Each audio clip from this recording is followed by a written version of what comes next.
जय जिजाऊ, जय शिवराय, जय शंभूराजे. कसं आहेत तुम्ही सगळीजण? मी अदिती. आज मी माझ्या पप्पांसोबत परत एकदा गावाला आलेली आहे.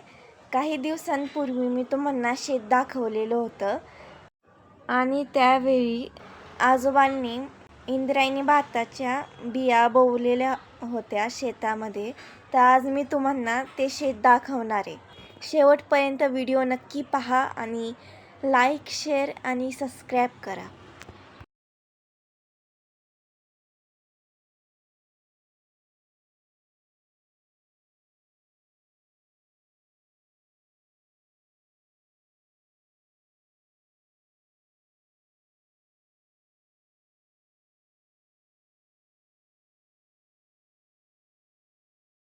आत्ता मी शेतात उभी आहे आणि समोरच आपल्याला इंद्रायणी भाताच्या रोपे दिसत आहेत आणि ही इंद्रायणी भाताचे रोपे काढून पावसाळ्यात परत पूर्ण शेतात लावणार आहे आणि ह्याच प्रोसेसला भात लावणी असे म्हणतात.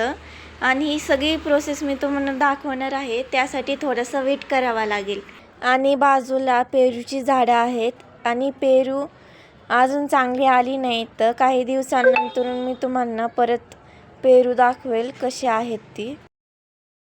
आणि आता मी झूम करून दाखवते पेरू कसे येतात आणि आपण काही दिवसांनंतर पेरू बघू कसे आलेत ती. काही दिवसांपूर्वीची शूटिंग आहे ज्यामध्ये आजोबा तरवा टाकत आहेत इंद्रायणी भाताचा. आता मी जवळ जाऊन दाखवते कसे इंद्रायणी भाताच्या बिया आलेल्या आहेत.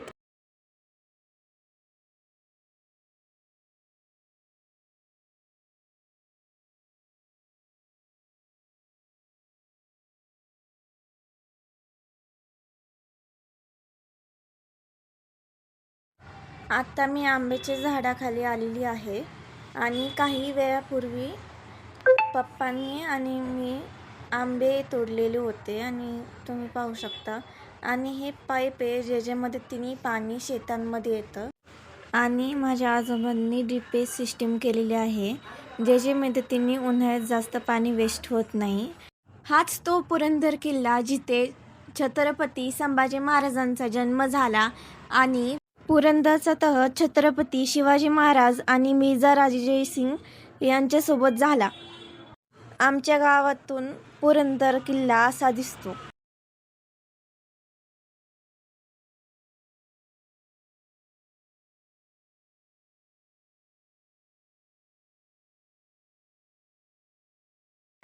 आणि आजूबाजूला झाडं, रोपे, फुलं, हिरवीगार झाडं पाहिलीत आणि हिरवीगार शेतं पाहिलीत.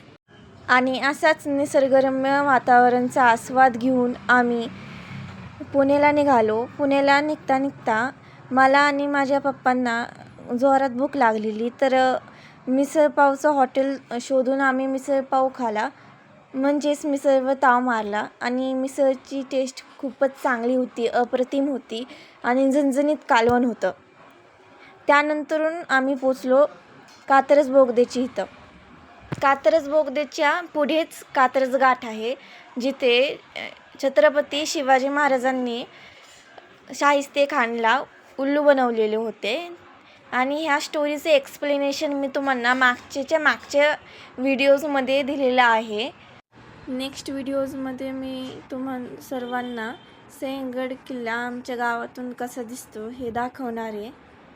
तर आत्ता आम्ही निघालो घरी ह्या कात्रज बोगद्यातून आणि भेटूयात आपण नेक्स्ट व्हिडिओजमध्ये.